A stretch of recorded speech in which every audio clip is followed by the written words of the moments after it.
Баршаңызға сәлем достар. Бүгін сіздерге өте дәмді сусынның рецебін бөлісемін. Видеомды соңына дейін көріңіздер. Ол үшін бізге 10-15 тал клубника, 1 лайм, 1 лимон керек болады.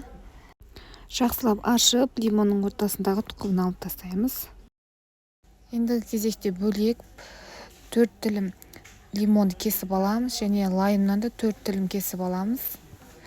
Оларды бөлек алып қоямыз.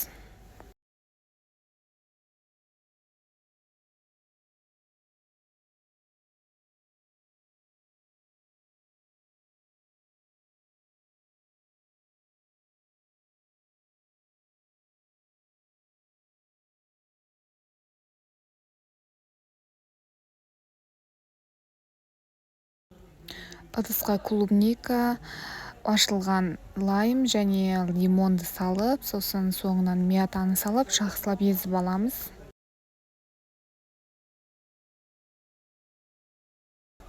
Енді үстіне 100 грамм спрайт салып, жақсылап еземіз.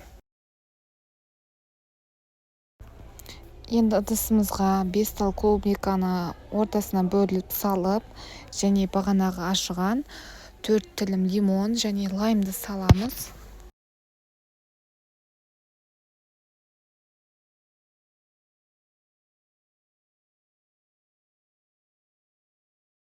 Біз бағана езген сұйықтығымызды сүзгіден өткізіп алу керек.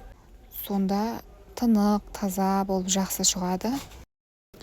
Үстіне тағы да мятадан бөліктерінен салып, сосын 1,5 литр спрайт саламыз.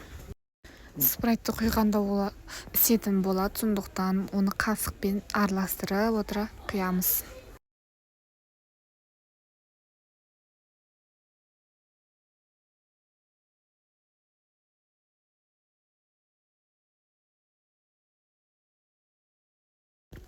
Біздің мохито сусынымыз дайын, дәмі сондай керемет достар.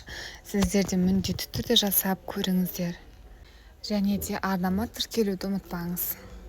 Баршаңызға көп рахмет.